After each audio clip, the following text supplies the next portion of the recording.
Dr. Wimberly, we've covered the first of your two C's in summary, context and content. The third was connection. Help us understand your vision of connection and what you mean by that important focal point.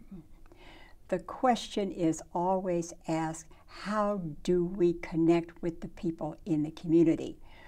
I talked about getting out on the streets, visiting in the homes, listening in the fast food chain restaurants or restaurants in the area, talking with people, observing and speaking and reflecting on what we heard and saw. But apart from that, churches really need vision committees where they sit and do an analysis of where the church is and what they've done that's good and the things that need attention, particularly with regard to communities that surround them that are not wholly a part of the life of the church. In doing that, a vision committee may ask themselves the question, are the people who are sitting here with us ones that we see all the time and it never changes? Why is that so? Are there people in the community that are not here, and how do we get them? Are there those in the community that we have tried to reach but have been unable to reach? Why is that so? What is the vision of our ministry here in the church anyway? Is it to be ingrown or is it to be outgrown? How are we to access those in the community who really need us and whom we need? Churches need to take the time to sit and reflect and be quite honest about doing it.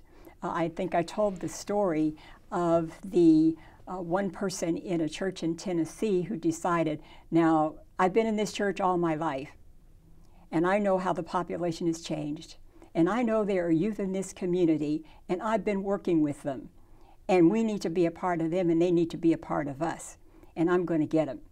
But she knew that that church was not ready for them, and quite frankly, the youth weren't quite ready for the church either. So she set about making her connection by preparing the congregation for these youth. And she prepared them by asking those very similar questions that I just mentioned, but also talking about the youth and telling their stories. On the other side, she was working with the youth to prepare them for such a time as having a worship service together. And she actually asked the youth with regard to dress, how do you see yourself dressing for a church audience or church membership that was kind of formal? And she left it up to them. Well, the youth decided that they wanted to continue being quite informal. But there was one thing that they said, no, they're not going to do. The guys were not going to wear their pants at hip level. But she also worked with the church about the music, because the kids had their own music and they loved their own music. And she was successful in getting the church to learn one of the youth songs. So the Sunday came when they met together and they sang the youth song. A youth representative spoke. She spoke, and the pastor welcomed them. And her response was, we've made a start.